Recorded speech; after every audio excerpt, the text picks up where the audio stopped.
నమ్మకమైన యేసు నామములో అందరికీ శుభములు పలుకుతూ నేటి బంగారు పరక ధ్యానంలో ఆధ్యాత్మిక జీవిత సత్యాలు తెలుపుకుందాం. మరి ముందుగా కొన్ని విషయాలు చెప్పుకున్న తర్వాత, భక్తుడైన, మంచి వక్త అయిన, ఆత్మ జాలరైన, ఎన్నో ఆత్మలు రక్షించిన బిల్లీ గ్రహాం గారి జీవితాన్ని ఎన్నిసార్లు విన్నా ఆశీర్వాదకరమేనండి. నీతిమంతుని జ్ఞాపకం చేసుకుంటే ఎంతో ఆశీర్వాదకరం. ఆయన చెప్పాలనిపించి ఇది నేను రాసిన విశ్వాస వీరులు అనే దానిలో ప్రత్యేకంగా కూడా ఈయన గురించి రాసేది 2 సార్లు. అది మీతో పంచుకుంటాను. అది చాలా బాల్యం నుండి అనుభవాలన్నీ చాలా ఆసక్తికరంగా ఉంటాయి మనకి. అది అది మనం నేర్చుకుందాం. మరి మన జీవిత గమనంలో సమయము జీవితం ఎలా జీవించాలో నేర్పిస్తుంది. విలువలు నేర్పిస్తుంది. పువ్వులు లేని తోటలో సువాసన ఉండదు. ప్రార్థన లేని ఇంట్లో సంతోషం ఉండదు. నీ జీవితం సువాసనతో ఉండాలంటే నీ సమయాన్ని నీ ఇంట ప్రార్థనలోనే గడపాలి. చెరువు పూర్తిగా నిండితే చీమలే చేపలకు ఆహారం. చెరువు ఎండినప్పుడు చేపలే చీమలకు ఆహారం. కొన్ని లక్షల అగ్గిపుల్లల తయారీ కొరకు ఒక్క చెట్టు చాలు. కొన్ని లక్షల చెట్లను కాల్చడానికి ఒక అగ్గిపుల్ల చాలు. పరిస్థితులు తారుమారు కావచ్చు. అందుకే మనం ఎదుర్కొనే వ్యక్తులు ఎటువంటి వారైనా వారిని చులకనగా చూడరాదు. ఎవరిని గాయపరచరాదు. ఎవరిని తక్కువగా చూడక ఓడలు బండ్లు కాగలవు, బండ్లు ఓడలు కాగలవు అని గమనించుకోవాలి. నిన్ను నిజంగా ఇష్టపడే వారికి నీవేమిటో తెలియని అవసరం లేదు. నీవేంటో ఇష్టం లేని వారికి ఎంత చెప్పుకున్నానో అర్థం కాదు. బలహీనత మనస్సు గలవారు ప్రతీకారం కోరుకుంటారు. ఆత్మీయంగా బలవంతులు ప్రతి విషయము సహిస్తూ మౌనంగా ఉంటారు. బుద్ధిమంతులైతే త్వరగా ఇతరులను క్షమించి మర్చిపోయి ప్రశాంతంగా జీవిస్తారు. చిన్న గొడ్డలి పెద్ద వృక్షాలు కూల్చగలదు. చిన్న సూది పెద్ద సూటును కుట్టగలదు. చిన్న విత్తనము పెద్ద విత్తనంగా ఆవరిస్తుంది. చిన్న పనే అనిపించవచ్చు కానీ రేపు అదే పెద్ద దీవెనగా మారుతుంది. చిన్న పరిచర్య రేపు పెద్ద గుర్తింపునిస్తుంది. అందుకే కొంచెంలో నమ్మకంగా ఉంటే అనేక బాధ్యతలనిచ్చి బలా నమ్మకమైన మంచి దాసుడాన్ని గుర్తించగలరు. ఇంకా మనం నేర్చుకోవాలంటే మనం ఇనుము కంటే బలమైనది అగ్ని. అది ఇనుమును కరిగించగలదు. అగ్ని కంటే బలమైనది నీరు. అది అగ్నిని ఆర్పగలదు. నీటి కంటే బలమైన మనిషి అతడు ఆ నీటినే తాగుతాడు. మనిషి కంటే బలమైనది మరణము. అది మనిషి ప్రాణాన్ని తీస్తుంది. మరణం కంటే బలమైనది ప్రార్థన. అది మరణాన్ని జయిస్తుంది. అన్నిటికీ పైన మా అధికారం ఉన్నటువంటి దేవుడు సృష్టిని మాట చేత సృష్టించాడు కదా. తన స్వరూపంలో చేతితో మనిషిని తయారు చేసి జీవాత్మ ఊదారు. దేవుడు ఎంత ప్రేమ గలవాడో గుర్తుంచుకోవాలి. ఐశ్వర్యం అనేది డబ్బు సంపాదించడంలో లేదు. డబ్బు సంపాదించాలంటే శ్రమ పడాలి. అసలు సిస్లైన ఐశ్వర్యము ఆత్మలు సంపాదించడమే. పాఠశాలలో నేర్చుకున్న అనుభవాలు ఇహలోక ఐశ్వర్యమే. అయితే కాలం గడిచే కొద్దీ మనం కొందరు వ్యక్తులను మర్చిపోతాం. కొందరు చాలా కాలం గుండెల్లో నిలిచిపోతారు. వారితో కాలం ఎలా గడిచిపోతుందో తెలియదు. అదే రీతిగా స్నేహాన్ని అందించే ఆహ్లాదాన్ని జ్ఞాపకం చేసుకుంటే ఎంతో ప్రశాంతంగా ఉంటుంది. అట్టి వారిని గుర్తుంచుకోవాలి. వారిని ఎన్నటికీ దూరం చేసుకోకూడదు. ఇనుపు సంఖ్యలతో బంధించి ఆ స్నేహాన్ని నిలుపుకోవాలి. నేను మంచి స్నేహితుడను అని క్రీస్తు తెలిపాడు. యోహాను 15 అధ్యాయంలో నిలిచి ఫలించమన్నారు. మంచి స్నేహితుడు తన స్నేహితుడికే ప్రాణం పెడతాడన్నారు. క్రీస్తు చక్కటి మాట చెప్పారు. క్రీస్తు సిలువలో మన కొరకు ప్రాణం పెట్టి మంచి స్నేహితుడై నిరూపించుకున్నాడు. మన ఆశయాలను ఏకీభవిస్తూ మనల్ని ప్రేమించే వారిని వాళ్ళకి దీవెన రావాలని రోజు ప్రార్థన చేయాలి. మనసు కలవని వారు విమర్శించే వారిని సరిచేయమని ప్రార్థించాలి. మంచి చిరునవ్వుతో ప్రశాంతతతో ప్రతిదినము ప్రయోజనకరంగా గడపడానికి సిద్ధపడాలి, ఆశించాలి. శాంతి దయ నిండిన జ్ఞానయుక్తంగా మనస్సు నెమ్మదితో మాట్లాడి ఆహ్లాదంగా ప్రతిదినము గడుపుట, దేవుని సన్నిధిని మరువక ప్రతిదినము క్రమంగా ప్రార్థించుట కూడా అభ్యసించాలి. నమ్మకము ఉంటే మౌనం కూడా అర్థమవుతుంది. నమ్మకం లేని చోట అపార్థాలు చెలరేగలవు. నమ్మకంతో అన్ని సంబంధాలు కాపాడుకుంటకు దేవుని సన్నిధి ఆధారం గనుక భక్తితో, భయంతో మరి రక్షణ కొనసాగించాలి. దేవుడు లేని చోట జీవనము శూన్యమని వినయంతో ఒప్పుకోవాలి. దేవుని సహకారంతో ఆయన అందించే అపార శక్తితో, స్ఫూర్తితో, బలముతో సమస్తము సాధించగలమని నిరంతరము గొప్ప నిరీక్షణతో ఆత్మీయ జీవితము కొనసాగించాలి. మరి ఈ దినాన్న భక్తుడైనటువంటి బిల్లీ గ్రహాం గారి జీవితాన్ని రెండో భాగంగా చూసుకుందాం. ప్రపంచంలోనే గొప్ప భక్తగా పేరు పొంది ఆత్మజాలరిగా ఉన్న మరి భక్తుని యొక్క జీవిత చరిత్ర గురించి చెప్పే భాగ్యం నాకు లభించినందుకు నేను దేవుని స్తుతిస్తూ మరి బిల్లీ గ్రహాం గురించి చెప్పుకుందాం. బిల్లీ గ్రహాం గారు గొప్ప సువార్థికుడు. బాల్యంలో బిల్లీ అని అందరు ఇష్టపడేవారు. డాక్టర్ పరీక్షకు వెళ్ళాలంటే చాలా మారం చేస్తూ విసిగించేవాడట. తండ్రి పిడికిలు బిగిస్తే బాగా దండిస్తాడు. భయపడి మరి విధేయత కనపరిచేవాడు. ఉదయాన్నే వారి పాడి పనులకు బిల్లి వెళ్ళేవాడు. వేగంగా పాలు పిండగల నేర్పు ఉండేదట. వాళ్ళకి ఆవులు గేర్లు ఉండేవి కదా. బిల్లి చాలాసార్లు తలించేదేమంటే తన పొలాల మధ్య ఉన్న పశువుల దొడ్డి ఎంత ఆహ్లాదకరంగానే ఉంటుంది. గడ్డి, పాలు, పిల్లులు, ఆవులు వీటన్నిటిని మిళితమై వస్తే మంచి వాసన ఉంటుందంట. ఆవుల్లో స్నేహంగా ఉండేవాడంట ఆవులతో. వాటికి బిల్లి అంటే చాలా ఇష్టమట. ఒకసారి ఆవు పాదం తొక్కిందట.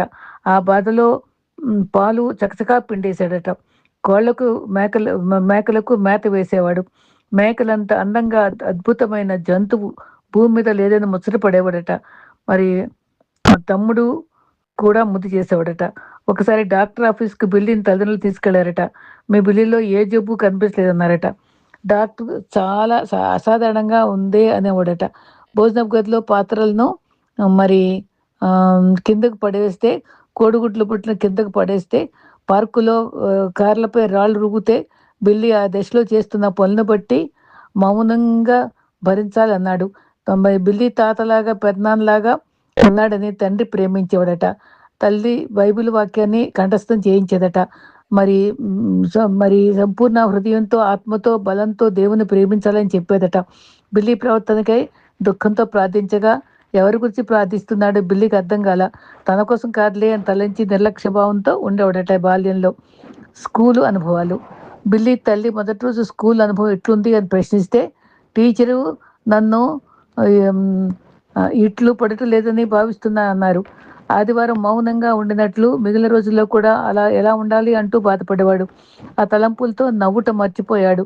టీచర్కు పూలగుత్తి తీసుకెళ్లి మంచితనం చేసుకో అని తల్లి సలహా ఇచ్చిందట. స్కూల్లో ఆనందంగా ఉండేది కాదట. కనుక ఇంట్లోనే ఆనందంగా ఉండాలని ఆశించేవాడట. బిల్లి సైకిల్ మీద వెళ్ళే సమయంలో తన పిల్లులు, కుక్కలు, మేకలు వెంట రావాలని, శిక్షణ ఇవ్వాలని అందరూ చూడాలని కోరుకునేవాడట. ఉదయాన్నే ఆవు పాలు ఉండుట అతని పని. ఆ తర్వాత ద్రాక్ష పండ్లు, గుడ్లు, మరి బ్రెడ్, చాక్లెట్, పాలతో కూడిన బ్రేక్ఫాస్ట్ తినేవాడట. బిల్లి తల్లి చాలా భక్తి కలిది. ప్రభు ఈ రోజు వస్తే ఎంత బాగుంటుంది అని చెప్పగా అవునన్నాడు. కానీ బిల్లి సిద్ధంగా లేను కదా, ఆలస్యం అయితే బాగుంటుందని తలంచారు. తల్లి నేర్పిన పాఠము సామెతలు 3:5-6. నీ స్వబుద్ధిని ఆధారం చేసుకోరాదు. ఆ వచనాలన్నీ కంటతా పెట్టించేదట, అప్పచెప్పేవాడట. తల్లి బిల్లిని చాలా అభినందించేది. అమ్మ సలహా మేరకు పూలు తీసుకొని తన టీచర్కి ఇవ్వగా అవి నాకేనా అని అడిగిందట. ఆమె తన కోసం పూలు ఇచ్చారని చూసి ఆనందించిందట. బిల్లీకి 8 మైళ్ళ దూరంలో ఉన్న కోఫీ అవ్వ దగ్గరికి వెళ్ళటం చాలా ఇష్టమట. అక్కడ వారు ప్లమ్, జీడి మామిడి, యాపిల్ చెట్ల వరుసలో ఆడుకునేవాళ్ళట. వాళ్ళ అవ్వ పాలు తీయని మిఠాయిలు వడ్డించి తీయని కబుర్లు చెప్పేదట. ఆమె భర్త బిల్లి తాతయ్య గురించి వింత కథలు చెప్పేదట. వాళ్ళ తాత యుద్ధంలో ఒక కాలు, ఒక కన్ను పోగొట్టుకున్నాడని, ఆ తర్వాత రాబిన్సన్స్ని వివాహం ఆడారట. ఆమె ఎవరిని అడిగితే నవ్వుతూ నేనే అంది. అవ్వ, ఒక వ్యక్తి ఎంత మంచివాడైనా వాడైతే కష్టాలు వస్తేనే నువ్వు చెప్పావు కాదు, నీ ఊహ మాత్రమే అని బిల్లి అని సర్దేది. బిల్లి తండ్రి ఫ్రాంక్ కూడా ఒక స్కాట్లాండ్ వ్యక్తిని అని గర్వంగా చెప్పేది. బిల్లీకి ముందట ఒక ఆడపిల్ల పుట్టి చనిపోయిందట. అది ఆలోచించడానికి ఇష్టపడేవాడు కాదు. బిల్లీ స్కూల్లో చాలా నెమ్మదిగా ఉండేవాడు. బిల్లీ చాలా పనులు చేసేవాడు. తమ్ముడితో ఆడుకునేవాడు. మరి ఆ, మతపరమైన ప్రశ్నలు కంఠస్థ చేసేవాడట. 107 మతపరమైన ప్రశ్నలకు జవాబులు కంఠస్థం చేసేసేవాడట. తన తండ్రి ఉద్యోగ కూటాలకు వెళ్ళాడు కానీ దేవుని చిత్త ప్రకారం జీవిస్తున్నానో లేదో అని దిగులు చెందేవాడట. బిల్లీ దృష్టిలో క్రైస్తవ జీవితం అంటే కేవలము దేవుని సిద్ధాంతాలు నేర్చుకోవడం, చర్చికి వెళ్ళటం, పరిశుద్ధ గ్రంథంలో వాక్యాలు గుర్తుంచుకోవడం, ఒక వ్యక్తి పరలోకానికి వెళ్ళటం మరియు నిత్యత్వంలో ఉండటం, నెమ్మదిగా తాను కంఠస్థం చేసిన ప్రసంగాలు, వాక్యాలు జ్ఞాపకం వచ్చాయట. దుర్దినం రాకముందే నీ బాల్య దినములోనే నీ సృష్టికర్తను స్మరణ తెచ్చుకుందామని ఎప్పుడు గుర్తు పెట్టుకునేవారట. బిల్లీ తండ్రి తెల్లటి స్తంభాల్లో రెండంతస్తుల ఇటుక గృహాన్ని నిర్మించారట. అయితే ముందు భాగము సింధూర వృక్షాలతోనూ దేవదారు వృక్షాలతోనూ అందంగా ఉండేదట. ఆ ఇంటి మూలనున్న పడగది బిల్లీకి ఇచ్చారట. దాని కిటికీ నుండి ఇంటి వెనక ఉన్న గుబురైన చెట్లు అందంగా కనిపించాయట. బిల్లీ తన పశుశాలలో 5-6 డజన్లు పాలిచ్చే ఆవులున్నాయని స్కూల్ వారికి చెప్పేవాడట. తన పాల వ్యాపార వివరాలన్నీ పుస్తకంలో రాసేది. బిల్లీ తండ్రి కేవలం 3వ తరగతి చదివారట. మరి గ్రహం మరి ఓర్పుతో మరి దిద్దేవాడట. మంచి వ్యక్తిత్వంతో దిద్దాడు ఆ తండ్రి. తక్కువ చదువుకున్న తండ్రి అంకుల్ క్లైడ్ సహాయపడ్డారట. మరి బిల్లీకి బేస్బాల్ చాలా ఇష్టమట. బాలు గాల్లో ఎగరటం అంటే కవిత్వం అంత మధురంగా ఉండేదట. బిల్లి తన 10వ ఏట పుస్తకాలు శ్రద్ధగా చదివేవాడట. ఎన్నో పుస్తకాలు చదువుతున్నావు కదా బిల్లి, స్కూల్ మార్కులు ఎందుకు సరిగ్గా రావట్లేదని తల్లి ప్రశ్నించేదట. అమ్మ, నేను చదివే టార్జన్ కథలలో పరీక్షలు స్కూల్లో పెట్టరు కదా అంటూ నమ్మేసేవాడట. స్కూల్ పరీక్షలో మార్కులు తక్కువ వస్తే తల్లి కోపడకుండా మంచి చేసుకోవడానికి పొలుగు తందించేవాడట. బిల్లీకి రేడియోలో వచ్చే ప్రసంగాలపై ఆసక్తి లేదు. అడవిలోకి వెళ్ళి ప్రకృతి చూస్తూ మైమరిచిపోతూ తన మధురమైన సమయాన్ని పూలు కోస్తూ గడిపేవాడట. తల్లితో చాలా చనువుగా ఉండేవాడట. అమ్మాయిలపై మరి బిల్లి ఆసక్తి గురించి వివరాలన్నీ తల్లితో ముచ్చటించేవాడట. కొన్నిసార్లు అందరితో ఎలా మాట్లాడాలో తెలియక మౌనంగా ఉండేవాడట. తర్వాత బేస్బాల్ పుస్తకాలపై శ్రద్ధ స్కూల్ పుస్తకాలపై ఉండేది కదట. కానీ ఈ రీతిగా ఆసక్తికరమైన పుస్తకాలపై మాట్లాడవలసి వచ్చినప్పుడు మాత్రం తన పొడవైన నున్నని సన్నని చేతులు చాచుకుంటూ నీళ్ళు నములుతూ పదాలు వెతుకుతూ గడిపేవాడట. బిల్లి వయసులో పెరిగే కొద్దీ అతని ఆత్మవిశ్వాసం పెరిగిందట. ఇంట్లో బడిలో ఒకే రీతిగా మెలిగేవాడట. ఒకసారి అధ్యాపకుడి జేబులో కోడి ఎముకలు కుక్కారట. చెత్తకు నిప్పంటించడంలో ఇలాంటి సిద్ధి పనులు చేసేవాడట. చిన్నాటి చిలిపి చేష్టలు సరదాగా ఉండేవట.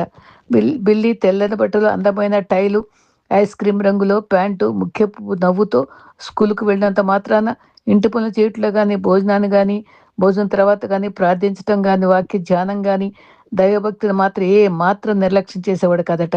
తన కుటుంబంలో అంటే మొక్క వంగందు మానే వంగుద్దు అని అంత చిన్నప్పుడే అంత భక్తితో ఉన్నాడు. వాక్య ధాన్యము దైవభక్తిని ఏమాత్రం నిర్లక్ష్యం చేయాల. తన కుటుంబంతో సభ్యులందరితో ప్రేమానురాగాలతో ఉండేవాడట. 14 సంవత్సరాల వయసులో వాడైనను పసిపిల్లైన చెల్లెలు మరి జోన్స్ ముద్దు చేసి ప్రేమించట బాగా తెలిసేదట. తండ్రి చాలా క్లుప్తంగా మాట్లాడేవాడట. అందరికంటే ఎక్కువగా దేవునితో మాట్లాడేవాడట. అతనికి ఎంతో ఉత్సాహంగా ఉండేదట. తండ్రి బ్యాంకులో డబ్బు పోగొట్టుకుంటకు చాలా చింతించితే మరి పిల్లల విద్యాభ్యాసం ఎట్లు చేయాలో ఎక్కువగా బాధపడేవాడట. దాచుకున్న డబ్బు పోయినా జీవనోపాధి మాత్రం చెక్కు చెదరలేదట. అవ్వ మరణించినప్పుడు దాదాపు 90 సంవత్సరాలు. ఆ మరణం బిల్లీకి ప్రత్యేకంగా జ్ఞాపకం నిలిచిందట. మరి ఆమె తన పడగది నుంచి లేచే కృపతో నిండిన గొప్ప వెలుగును రక్షకునికి చేతులు చాచి చూస్తున్నాడని కేక వేసినప్పుడు బిల్లి అక్కడే సాక్షిగా నిలిచాడు. బిల్లి అవ్వ మరణానికి ముందుగా దేవదూతలను తన భర్త బెన్ను చూసిందట. మరణం ముందు ఎంత మంచి మరణం. మెల్లగా నిండు మరి తను ప్రభునందు ఎంతో ప్రశాంతంగా చనిపోయిన అనుభవాలు చెప్పారు. ప్రభు అయిన యేసును పరలోకాన్ని స్పష్టంగా వాళ్ళ నాన్నమ్మ చూశారట. ఎవరైతే తమ జీవితం అంతా దేవుని ఆరాధిస్తూ ప్రార్థిస్తూ పదాజ్ఞలు పాటిస్తూ ఆయన గురించి మాటలు అసత్యమని ఏ రీతిగా చెప్పగలరు? ఎంతో గొప్ప అనుభవం చూపిన అవ్వ పరలోక యాత్ర బిల్లీలో చెరగని ముద్ర విశ్వాసాన్ని కలిగించి పరలోకం అంటే వాస్తవమని ఎంతో పునాది వేసిందన్నమాట. వాస్తవమని ఆయనకి అందమైన గమ్యమని గుర్తుంచుకున్నాడు అప్పుడే. ఒకసారి పిల్లి రంధ్రపు గుండ్రది రంపంతో చెక్కను కోసి ముక్క శరవేగంతో అతను నోట్లో గుచ్చుకుందట.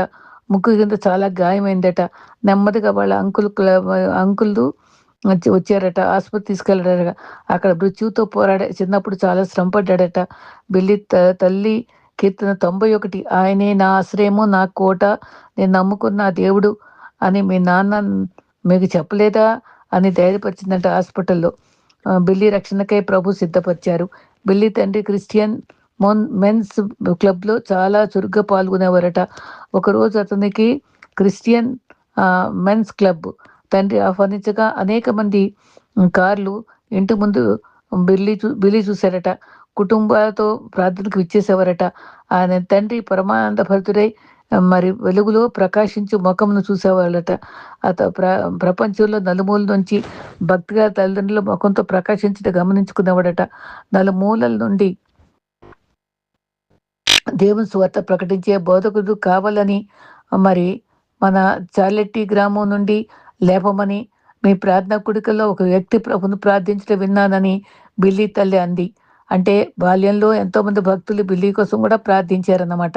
అతని ఉద్దేశం చార్లెట్ గ్రామం అయింది. ఒక ప్రపంచమైన బిల్లీ నవ్వుకునేవాడట. దేవుని కృపలో అట్టి వ్యక్తి బిల్లీగా ప్రభు దృష్టించాడు. బిల్లీ తన పరిధి పెంచాడు. నీలిరంగు కారుని స్పోర్ట్స్ కార్లా నడిపేవాడు. బిల్లీకి చాలా శోధనలు ఉండేవి. 1 కొరింథీ 10:13లో దేవుడు నమ్మదగిన వాడు, సహించిన కంటే ఎక్కువగా శోధించడు, దేవుని శక్తి ఇచ్చి బలపరిచాడు. ఆ కాలంలో 1935లో మరి మొర్దెకాయ్ హామ్ భక్తుడు బిల్లీ ప్రాంతానికి వచ్చారట. బిల్లీ చాలా బిజీగా ఉండేవాడట. కేవలం పాలు పితికే పనిలో ఉండేవాడు. పొలంలో పని చేయాలి, బేస్బాల్ ఆడాలి. సమయం ఏది?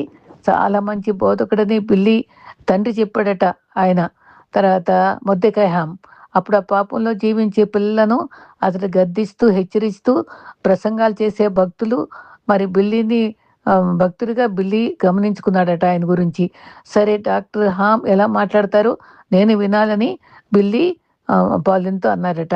అతనితో ఆటలాడే క్రీడాకారుడు షారూన్ మీటింగ్ వెళ్ళాడట.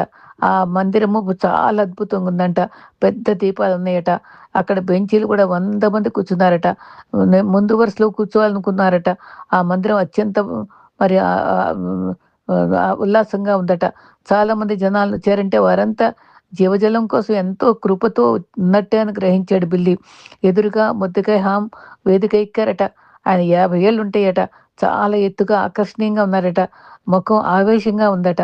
బిల్లీ తనలో తాను అనుకున్నాడు, హై స్కూల్లో చదివే విద్యార్థులు వారిపై మోపబడే నిందల గురించి బోధ చేస్తే బాగుండు అనుకున్నాడట. ఆ సమయంలో బోధకుడు నువ్వు పాపిగా నరిచాడట. బిల్లీ ఒక్కసారిగా బెదిరిపోయాడట. డాక్టర్ హామ్ గారిని నా గురించి నీ ఎలా తెలుస్తుంది నీకు? తనేమి తప్పు చేశాడు? మౌనంగా బిల్లీ ఆలోచించసాగాడట. నిజంగా నేను పాపిదంటూ తర్వాత పశ్చాత్తాపడ్డాడట.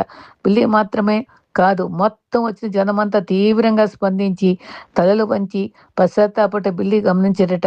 డాక్టర్ హామ్ శక్తిగల మాటల ప్రభావం చేత ఆ మందిరంలో దేవుని వెచ్చని ఉనికి సన్నిధి ఆ బిల్లీ ఉత్కంఠభరితుడయ్యాడట. విల్సన్ గ్లాడియన్ సహోదరులు తన ప్రక్కనే నిలిచి మరి ఆ బిల్లీని ఆటలు పట్టించడానికి సరదాగా ఉండేదట. బిల్లీ, నీవెలా పాడతావో తెలుసా? ఒక దూడ తన తల్లి కోసం ఏడుపు కన్నా ఘోరంగా పాడతావు నీకు తెలుసా అని బిల్లీకి మనసులో కోపం వచ్చిందట. ఎలా పాడగలనో లేదో నువ్వు వారికి అనవసరం, కానీ వాక్యం ఏంటో తనకు ముఖ్యం. నేను నిజంగా దేవుడు క్రీస్తులో ఉండటం అవసరం అని తలంచుకున్నాడట. గాయక బృందం అన్నట్టుగా ఉన్నట్టు నేను వచ్చిదను పాపిస్తూ నువ్వు పిలవగాను. ఎప్పుడు ఆయన ప్రసంగం అవగానే ఆ పాట వస్తుందండి. నేను ఎత్తురు చేత కడుగుమా ఓ గొర్రెపిల్ల తేడ. ఎప్పుడు ఆ పాట పాడుకునేవాడట. యేసు తనకు ముందుగా వెళ్ళమని ఆదేశించిన అది భావం గాయకుల పాట నా మనసును తాకింది. ఆయనను విశ్వసించి మరి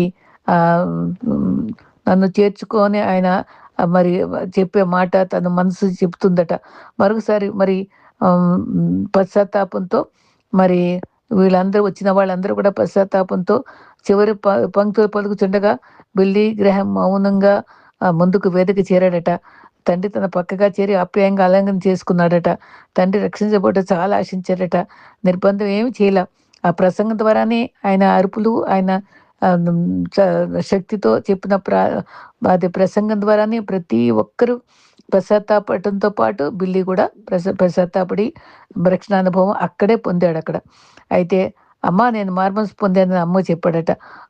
గదిలో ఉంటే చాలా వేదన ప్రారంభమైందంట. రక్షణ పడిన తర్వాత ఆ వేదన ఎందుకు? క్రీస్తులో జీవించుట గురించి సరిగ్గా అర్థం చేసుకోలేదా? నాలో రక్షణానుభవం గురించిన ఆనవాళ్ళు అమ్మకు గుర్తించింది. బిల్లి, నీలో చాలా మార్పు వచ్చింది. నెమ్మదస్తుడు అయ్యావు. ఇతరులను అర్థం చేసుకుంటున్నావు. ఇతరుల పట్ల ప్రేమతో వ్యవహరిస్తున్నావు. స్కూల్లో వెంటనే నీతి మాటలు చెప్పకూడదని తలంచింది, కానీ బిల్లి చాలా మార్పు గల ప్రవర్తన అమ్మ గమనించింది. యేసు కొరకు నన్ను హింసించినట్లయితే నేను ధన్యుడను.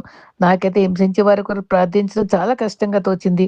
గతంలో వినోదాన్ని ప్రేమించే పాత బిల్లికి, నీతిమంతులైన కొత్త బిల్లికి మధ్య సంఘర్షణ కొనసాగింది. ఓసారి ఆటల్లో ఆవేశంలో ఒకరిని కొట్టాడు. తర్వాత పశ్చాత్తాపడాడు. ప్రప్రదంగా తప్పుడడుగు వేసే చెల్లికి బోధ ఆరంభించాడు.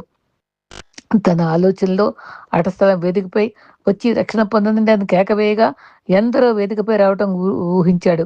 ఇది సాధ్యమా అని గ్రహించాడు. సేవారంభం. ఆ ఊర్లోనే మార్కెట్ ప్రాంతంలో బోధించసాగాడు. కానీ ఓడిపోయాను పాలిన్ అనే స్నేహితురాలు గమనించిందట. విల్సన్ సోదరులు నా మాటలు ఇష్టంగా వినేవారు. చర్చిలో గ్రేడీ బోధించడానికి ఆరంభించాడు. గ్రేడీ బోధించగలిగితే నేనెందుకు బోధించలేను అని తలంచి తల్లి నన్ను ఏదైనా క్రైస్తవ కళాశాలలో చదివించాలని ఆశించింది. డబ్బు చాలా అవసరం. అంత పెద్ద గొప్పోళ్ళు కాదు. మరి ప్రపంచం నలుమూలలా సువార్త వ్యాపింపచేసే చార్లెట్టి బోధకుడు మరి బిల్లి దేవుని చిత్తుల్లో కావచ్చునేమో అని తల్లి తెలిపింది. స్నేహితులతో సెలవుల్లో బ్రష్లు అమ్మి అమ్మిన డబ్బుతో చదువుకోవాలని ఆశించేవాడు. నిజంగా చాలామంది అలా పేదరికం నుంచే పైకొచ్చారండి. అయితే బ్రష్ అమ్ముటలో అనుభవం. ఒక ఇంటికి వెళ్ళాను. అమ్మ బ్రష్లు విక్రయిస్తాను, ఒకటి ఉచితంగా ఇస్తాను సరేనా అన్నాడు. థ్యాంక్ యూ అంటూ తలుపు వేసేసింది. పక్క ఇంటి తలుపులు తట్టాను. ఈ రీతిగా ఆసక్తిగా అమ్మేసరికి అందరికంటే నేనే ఎక్కువగా అమ్మగలిగాను. ఖర్చులు పోక $50 మిగిలాయి. బూట్లు కొన్నారు. నేను చెరసాల దర్శించగా నన్ను సాక్ష్యం చెప్పమన్నారు. నేను పాపిని, దేవుని లెక్క చేయలేదు, కానీ దేవుడు నాకు రక్షణ అనుభవం ఇచ్చాడు. ఈ మాటలు వింటే నా ఖైదీలు ఆమె నన్ను ఉత్సాహంగా విని ఆనందించారట. ఆ పాపాన్ని మరణాన్ని జయించటమే సువార్త సందేశమని స్పష్టంగా గ్రహించా అన్నాడు. ఒక స్నేహితుడు నాతో చెప్పాడు, యేసుక్రీస్తు యొద్దకు ప్రజలు చేర్చగల మరి స్వరం నీకుంది. నువ్వు క్రీస్తు కొరకు ఏదైనా ఒక పని చేయగలవు. 1937లో మా నాన్న నన్ను టెంపుల్ టెర్రస్ సంస్థలో చేర్చగా పొగ త్రాగరాదని, మద్యం సేవించరాదని, అమ్మాయిలతో తిరగరాదని నిబంధన చేశారు. నేను బిల్లీ సండే అనే సేవకుని కలిశాను. ఆకర్షణీయమైన దుస్తులు, వజ్రపు గుండీలు ధరించేవాడు. వేదికపై సినిమా నటుడిలా ఉండేవాడు. శృతి మించిన సంజ్ఞలు చేసేవాడు. నేనైతే పుస్తకం నుంచి 4 ప్రసంగాలు సిద్ధంగా ఉండేవాడిని. ప్రార్థించడంలో నేర్పు పొందా అన్నారు. ప్రసంగాలు ఉద్వేగభరితంగా చేయసాగాను. ఉచ్చారణ అనర్గళంగా ఉండేది. సామాన్య భాషలో అందరికీ అర్థమయ్యేలాగా ఉండేది. వేలు చూపిస్తూ నువ్వు పాపివి, నీ పాపాలు తుడిచేసుకో, క్రీస్తు మరణించాడు నీకోసమే, నువ్వు రక్షించబడాలంటే ఆయన అంగీకరించాలి. నేను ఈ విధంగా ప్రసంగించుట దేవునికి తెలుస్తుందని భావించేవాడిని. ప్రకటించేందుకే పిలువబడ్డాన్ని గ్రహించుకున్నాను అని చెప్తాడు. నేను ప్రజలను క్రీస్తు వద్దకు నడిపించకపోతే నేను మరి ఉట్టి శబ్దం చేసేవాడిని అవుతాను. దేవా నన్ను చేసి ఒకరైనా ముందుకు వచ్చినను నా ప్రసంగం నా సార్థకత లభిస్తున్న దీనంగా ప్రార్థించేవాడని చెప్పుకుంటాడు. నా మొదటి ప్రసంగంలో 32 మంది ఈ వేదిక చేరట ఆశ్చర్యం కలిగించట. కొందరు నా ప్రసంగాన్ని విమర్శించారు. ఎడ్మన్ నా జీవిత గమనాన్ని గమనించి వీటిని కళాశాల ఖర్చులు భరిస్తానని వాగ్దానం చేశాడు. 1940లో ప్రణాళిక ప్రకారం ముందుకు సాగాను. రూత్తో పరిచయం. తన వైఫ్ పేరు రూత్ అండి. మరి నా స్నేహితుడు నీకు అమ్మాయిని పరిచయం చేస్తాను, నా స్నేహితురాలకి స్నేహితురాలు అన్నాడు. మరి ఆమె రూత్ డిగ్రీ 2వ సంవత్సరం చదువుతుంది. ఆమె తల్లిదండ్రులు చైనాలో మిషనరీగా పనిచేస్తున్నారు. వెంట్రుకలు చాలా అందంగా ఉండి నాకు చాలా నచ్చింది. ఆమె గురించి చాలా ఆలోచించేవాడిని. నేను రూత్ జతపరచబడ్డ దేవుని చిత్తమైతే దానికి దేవుడే జరిగిస్తాడని, నేను త్రాగుడు, పొగ పీల్చుట, నృత్యం చేయడం అలవాట్లేదని రూత్ నన్ను కూడా ఇష్టపడింది. రూత్ తను ఒక మిషనరీ కావాలని ఆశించింది. ఆ రోజు రూత్ని వివాహం చేసుకోబోయే అమ్మాయిని కలిశానని మా అమ్మకు ఉత్తరం రాశాను. ఆ రోజు విందుకు రూత్ని ఆహ్వానించాను. రూత్ చైనా కబుర్లు ఏవో చెప్పేది. రూత్ అతి పరిశుద్ధమైన అమాయకత్వంతో నిర్మలంగా ఉండేది. జంతువులను నా వలే ఇష్టపడేది. ఆమె నిజంగా నా కోసం దేవుడు నిర్ణయించిందని రుజువు కావాలి. వాక్యానుసారమైన వివాహంతో భర్త అన్ని విషయాలు అజమాయిషి చేస్తూ యజమానిగా ఉంటారని నా ఆశయం. వివాహం కేవలం వాక్యానుసారంగానే జరగాలని కోరుకున్నాను. ఒకసారి రూతు $65 నిశ్చితార్థపు రింగుతో మా గృహం దర్శించింది. క్రీస్తు కొరకు డాక్టర్ హేమ్ మీటింగులో బిల్లీ రక్షించబడిన రాత్రే, బిల్లీ సండే మరణించిన ఆ రోజు ఒక్కటే అయింది విచారించాను. రూత్ను కలిసిన 3 సంవత్సరాల తర్వాత ఆగస్టు 43లో ఉత్తర కెరోలినాలో వివాహం జరిగింది. ప్రజలను పాపాలను ఒప్పించే ప్రయత్నం రూత్ గమనించి ఆశ్చర్యపడేది. ప్రసంగాలు దృఢమైనవి, శక్తివంతవి, ఒప్పించేవిగా ఉండేవి. అవకాశాలెన్నో వెతుక్కుంటూ వచ్చాయి. నిజాయితీతో, శక్తితో ప్రసంగాలు ఇచ్చే ధన్యత ప్రభు ఇచ్చారు నాకు. పాపం విషయమై ఎప్పుడూ రాజీ పడలేదు. అపోజిటైన పౌలు సువార్తను భయపడకుండా ప్రకటించాలని తెలిపేవాడిని. ఈ రీతిగా నా సేవను దేవుడు జయప్రదం చేశాడు.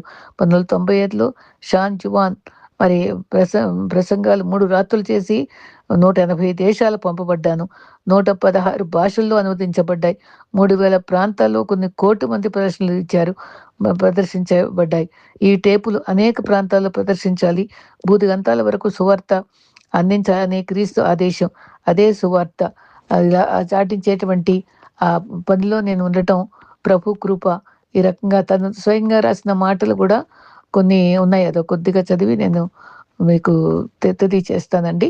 నా జీవితంలో ప్రముఖ ఆశయం ఏదనగా క్రీస్తు చెప్పిన సందేశాన్ని స్వచ్ఛంగా అమలు చేయాలని, సర్వ లోకానికి వెళ్ళాలి, సర్వ సృష్టికి క్రీస్తు రక్షకుడని ప్రకటించాలి, మారు మనసు పొందాలి అని హెచ్చరించాయి. గతంలో 1910 సంవత్సరంలో గొప్ప దైవజనుడు దైవ సందేశంలో యవనంలో నా గుండెలో మారుమ్రోగేది.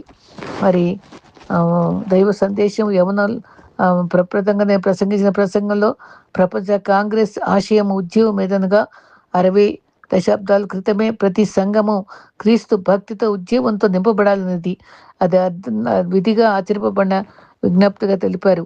ఇది చెప్పిన దైవజనుడు మరి ఎడిన్బర్గో కోత విస్తారంగా ఉంది అని చెప్తూ మరి మానవుని జీవితం నిర్ణయించేది మరి మన బాధ్యత సేవ చేయడం అనేది నేను స్ఫూర్తిని పొందాను అని తను ఎన్నో ఇంకా చాలా చాలా విషయాలన్నీ తను చాలా పెద్ద బయోగ్రఫీ రాశారండి. నేను క్లుప్తంగా చెప్పడానికి ప్రభు నాకు ఇచ్చిన గొప్ప తరుణాన్ని బట్టి స్తుతిస్తూ, ఆయన రక్షణ ఎలా వచ్చింది, ఎలా అమ్మ నాన్న ఎలా పెంచారు, చిన్నప్పుడు ఏం చేసేవాడు, తర్వాత ఎంత శక్తితో తను మరి ప్రార్థించేశాడు, ప్రార్థనాపూర్వకంగా తన భార్య ఎలా ఎన్నుకున్నాడు, ఇంతవరకు మీకు చెప్పడానికి దేవుడు ఇచ్చిన కృపను బట్టి నిజంగా ప్రతి జీవితంలో కూడా బాల్యం ఉంటుంది, పెంపకం ఉంటుంది. మరి ఒక్కొక్కరు వారు నిర్ణయించుకున్న దేవు చిత్తంలో నిర్ణయాన్ని బట్టే వాళ్ళ జీవితం మిగిలిన రెస్ట్ ఆఫ్ ద లైఫ్ ఉంటుందండి. మరి మన బిడ్డల యొక్క భవిష్యత్తు కోసం కూడా మరి వాళ్ళ తల్లిదండ్రుల వలె నడిపించడానికి మనం స్ఫూర్తి పొందాలి.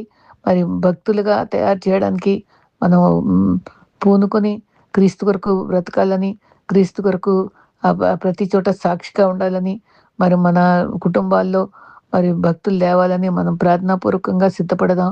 అనేకుల్ని సిద్ధపరచడానికి మరి మన తరంలో మన ముందు పని చేయడానికి ఆసక్తితో దేవుని వెంబడించడానికి ఇష్టపడదాం. అట్టి కృప మనందరికీ ప్రభు అనుగ్రహించుగాక. ఆమేన్.